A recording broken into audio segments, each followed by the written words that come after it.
Hey everyone, Brian Zane here with my review of AEW Dynamite for May 25th, 2022. It is the go-home Dynamite before Double or Nothing. They are already in Las Vegas for the week. Not only that, tonight marked the 3-year anniversary of the first Double or Nothing pay-per-view at the MGM Grand Arena, which I attended, and you know, it's crazy to think 3 years have passed. Part of me thinks it feels like yesterday when I was there for the first Double or Nothing and seeing Cody bashing the throne and Jon Moxley's debut and everything. It's just crazy, some of the big moments that happened from that show that still resonate with me today. And you know, it's wild where 3 years have taken us since then. Here's to many more, and I'm looking forward to what happens on the pay-per-view this Sunday. But first, we got this show to talk about, so let's dive right in. The show begins with a steel cage match between Wardlow and Shawn Spears. This is the final hurdle Wardlow needs to jump over to get that match with MJF at Double or Nothing. And speaking of which, MJF is the guest referee in this matchup, and he's wearing the special referee shorts made famous by Shawn Michaels all those years ago. And of course, if Wardlow touches MJF in this matchup, then the prospective match on Sunday is totally off. So MJF does not uncuff Wardlow at the start of the matchup, so it basically becomes a 2-on-1 situation, both MJF and Spears beating up Wardlow for a while. There's kind of a stare-down moment with Wardlow and Friedman. Wardlow breaks out of the handcuffs and gets a monster pop when he does that. So he's going hard on Spears for a while here. It's a nice senton or swanton, I should say, from the top, but MJF does not make the count. Not only that, next move Wardlow tries to do, MJF takes him to Dick Kick City. Shawn hits the C4. There's a fast count, but Wardlow still kicks out. Spears goes to dink Wardlow with the chair, but Wardlow ducks, and MJF is the one who gets dinked instead. Many power bombs by Wardlow. Bryce Remsburg comes in. One final power bomb on the chair, and that allows Wardlow to win in emphatic fashion. And then more of the security guards come in. He beats them up one at a time. Those poor extras. One guy gets power bombed into the cage wall, and he just like slips down into the abyss between the cage and like the ring space. That looked pretty painful. But after that, Wardlow's standing tall. He is now has no obstructions, nothing in his way to get to his match with MJF on Sunday. It is now official. And I mean, God, I've been saying it every week, and I hate to, you know, beat a dead horse and just repeat myself, but the way they have been building Wardlow and this whole conflict up to this point has been just done expertly. I would say it's done the perfect way they've been building this up, making Wardlow look like a total badass, and just like it really makes you want to see him rip MJF limb from limb on Sunday. You know, I'm still, the predictions video for Double or Nothing's coming later this week. My ideas and my picks are still percolating and brewing in my head.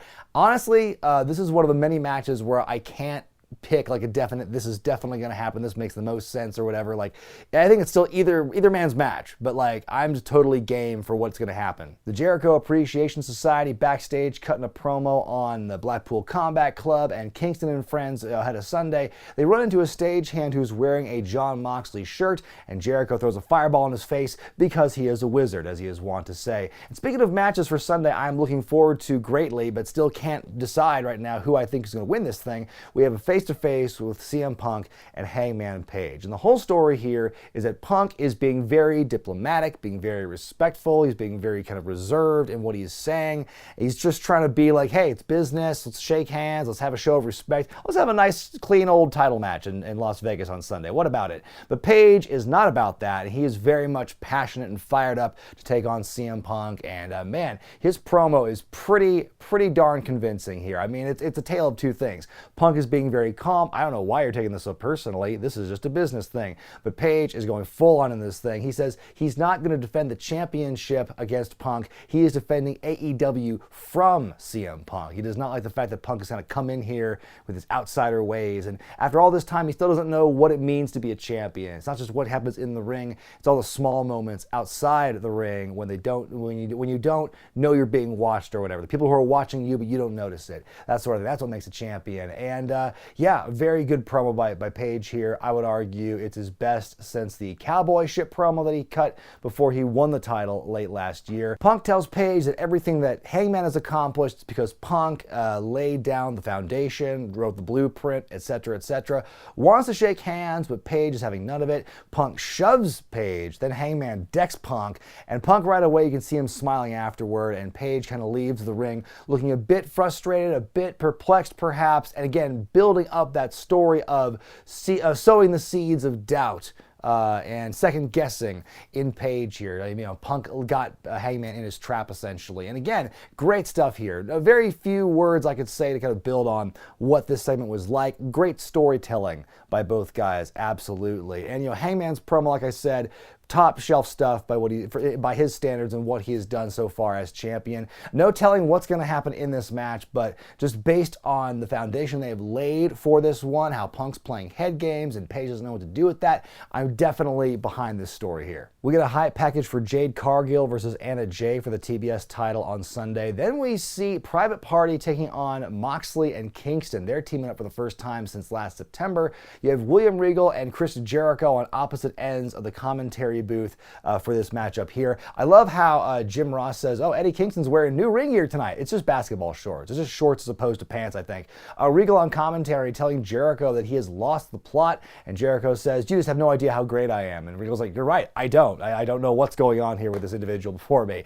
Private Party get a couple of moments of offense in this thing, but you know where this is going. Moxley and Kingston pretty easily dispatch of Private Party in the end. It's like the double beatdown. Moxley on one guy and Kingston on the other guy. And so Moxley hits the paradigm shift to win the matchup. Right after the bell, the Jericho Appreciation Society storms the ring, and the rest of the Blackpool Combat Club and Santana and Ortiz, they all come running in. We've got this moment here where Danielson and Jericho are fighting in the ring, and Jericho kicks Danielson's leg out from under his leg. Tie into last week when Danielson did get his leg caught in that space between the ring and the ramp. A scary moment there. But yeah, that's how it ends basically. The Jericho Appreciation Society run off and lick their wounds and get ready for anarchy in the arena. This one's going to be a big just faction war. I mean, it may not be on the level of silliness as the Stadium Stampede matches were, which on one level will greatly disappoint me, but you know, I've not been let down by the wacky Jericho matches we've seen so far at AEW. I don't think I have, at least. So we will see how this one goes. Some high packages for the upcoming Owen Hart tournament matches for men and women, and then we go on to the ROH Tag Team title match as FTR defend against Roppongi Vice. That's Rocky Romero and Trent Beretta. Bobby Cruz is the ring announcer here, and Caprice Coleman is the fourth man in the booth for this one. You love to see it. It makes me happy. Caprice is one of the best. Getting to work with him when I was in ROH was just a joy and a delight. So it's great to see him there on AEW TV. Some good stuff between both of these teams. I like the hot tag here where Dax hits approximately 20 German suplexes on Trent Beretta. Roppongi Vice come back and hit the strong zero, but then you've got Jeff Cobb and Great-O-Khan, the United Empire from New Japan Pro Wrestling. They storm the ring, beat up both teams pretty aggressively here. The match is thrown out. It's a rare disqualification. I think you can count on maybe one hand the number of matches in AEW that have ended in disqualification, but this one still meant something. It was still building towards something. So a shame the match ended the way it did, but seeing Cobb and O'Khan holding up the belts at the end was a twist I didn't see coming. They seem to be building toward Forbidden Door. They mentioned the show as much on commentary here, so maybe we'll see FTR defend against the United Empire for those ROH belts at some point. We'll see where they'll end up and stuff, but yeah, I haven't really seen anything of Great-O-Khan since, God, I was in England years ago for Wrestling Media Con, and one of my first nights there, I attended the Rev Pro UK TV taping, and he was pretty prominently featured there. That was my first exposure to him. I know a lot's changed since then, so I gotta do some research here and see what Great-O-Khan's been up to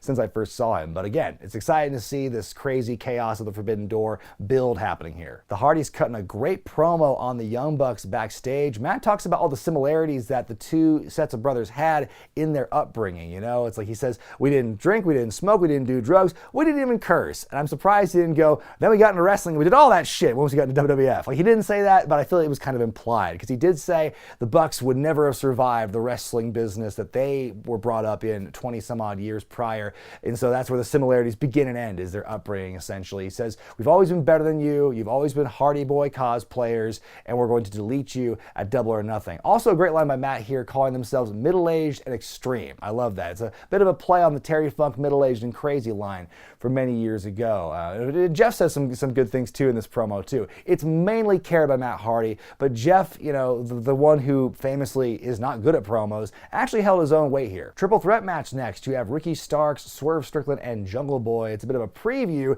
It's half the match you're going to see on Sunday when it's a triple threat tag team match for the tag titles. And this one here was just the definition of an athletic display. Looking at all three of these guys on paper, you know what these guys are capable of doing, and they did not disappoint here. This was just a fun, athletic contest, and a lot of big moves with all three guys. I love Jungle Boy jumping over the top rope to hit the Hurricane Rana to Swerve off the apron. At one point later, he goes for a top rope poison Rana, but Swerve lands on his feet. Starks hitting, I believe it was Swerve mid-suplex, which was cool. Starks hitting the Rochambeau on Swerve, but then he gets caught right in the snare trap by Jungle Boy. Swerve jumps to the top rope to kick Jungle Boy off of him, hits the Swerve stomp onto Starks to win the matchup. And then after the bell, you've got the other tag team partners from those three teams coming in there. You've got Powerhouse Hobbs, you have Luchasaurus, then you have Keith Lee, and they all has fight. At one point, Keith Lee just does a springboard, pulls himself over the top rope, and just like splats the other two to end that segment. So that was pretty exciting. Just the stuff of the match itself was pretty crazy, and it just makes you think, man, they're gonna go real balls to the wall in the pay-per-view, aren't they? Dan Lambert backstage with Men of the Year. Of course, last week they destroyed the old TNT Championship belt, and Lambert promises that Friday on Rampage that Scorpio Sky will be presented with his brand new custom-made TNT title. So I'm curious to see how that's gonna go, how much it will deviate from the original title design. Maybe it'll just be a big picture of Scorpio's face on the center plate instead of the TNT logo. Time will tell, but we'll have to wait and see. Then it's time for Thunder Rosa, the women's champion, to come out and make a promo. She is on stage with Tony Schiavone, and a great reveal here because she shows up and you just see the one side of her face, and she tells Tony, take a look at my face, and then she turns to the camera and she has no face paint. It's just Mel, as she said. This is just me, the person behind the face paint, the person who's worked hard and busted her ass to get to where she is. And she talks about Serena Deeb and says, you know, you can talk about how you were booked, you can talk about your questionable cosmetic changes, but at the end of the day, you have to look at yourself in the mirror and say that you are to blame for why you've never become a champion. She says the warrior inside Mel will come out on Sunday and that she will defeat and haunt Serena Deeb at Double or Nothing. This was a great, strong promo by Thunder Rosa here. You know, people have talked about, and I've certainly had my druthers about the way she's been portrayed at times as champion, maybe not the most consistently or the most strongly presented, but I think she did great here, and I think it's all about the promos. At the end of the day, it's all about getting people to plop down their money and pay for those tickets and pay for those pay-per-views, and this promo definitely did that, in my opinion. After the break, Schiavone is backstage with Red Velvet saying, boy, it must be upsetting for you that you lost last week to Chris Statlander, and she goes, no shit, Tony. And then Ruby Soho walks in because Red Velvet mentioned her, and of course, Ruby is facing Chris Statlander on Friday in the last semifinal match for the Owen Hart Women's Tournament, and so Red Velvet offers her some scouting, a bit of a notebook with notes with the strengths and weaknesses of Chris Statlander, and she leaves, and Soho thinks about it for a second, but she ultimately throws the notebook away. She will need no notes for her match on Friday. Speaking of the Owen Hart Women's Tournament, our next semifinal match sees Dr. Britt Baker taking on Toni Storm. Toni starts out strong here, but Britt throwing her face first into the steps as we go to break. Good back and forth in this matchup here. Jamie Hayter comes out at one point, almost ends up costing her own lady the match here. Toni countering a second air raid crash attempt into a sunset flip, but Britt ends up sitting on her and grabbing the ropes to win with a dirty pin. So Britt is going to advance to the finals, and she'll face either Ruby Soho or Statlander on Sunday. You know what, the match I thought was probably the weakest of the night in my opinion, and I don't know, the way these tournaments are shaping up, it's like we're gonna probably see Britt Baker, you know, obviously in the finals, probably winning the whole thing, and that one I'm kind of conflicted about because I get the idea of you want the tournament to have like a good first winner to really establish cred for it. At the same time though, it's been the Britt Baker show for the last like year and a half or so with very little signs of stopping, and you know, I would like to see some deviation in that. Again, who knows if she's going to win the whole thing or not in the end. Maybe it's kind of a red herring that she's going to be in there, but I think, yeah, it's I don't know, I'm conflicted about it because I think I can see her winning it. It makes sense. At the same time, though, I feel we've seen the Britt Baker push, and to me, it's just kind of petered out. In our main event, it's the final semifinal match in the Owen Hart Men's Tournament as Samoa Joe takes on Kyle O'Reilly. Winner faces Adam Cole Sunday in the finals. If you like strikes, then this was the match for you because both guys are pretty good at that. Kyle O'Reilly working over Joe's arm, the previously injured arm that was hurt by Sanjay Dutt and Jay Lethal and everything. Joe fights back, hits some of his famous spots, the big senton and everything, just laying into Kyle with a big old clothesline at one point. I liked Kyle's counter out of the STO in the corner, the STO attempt. There's good mat work by these guys. In the end, Joe slips in that coquina clutch, and Kyle ultimately passes out for Joe to win and advance to the finals. Adam Cole Bebe shows up on stage. They have a bit of a stare down as the show fades to black. But I thought it was a fine main event. It's just crazy to think that the last time we saw these guys wrestle in a match was an ROH. We could have seen it hypothetically in NXT about a year ago, but here we are now in AEW and they're having that match. But I thought, yeah, I think it played to both their strengths. I think that, it was just great, hard-hitting, physical match, and I think both those guys brought it. It was fun. And yeah, I'm loving seeing how Joe is being presented and portrayed here in AEW since he's come back as a wrestler.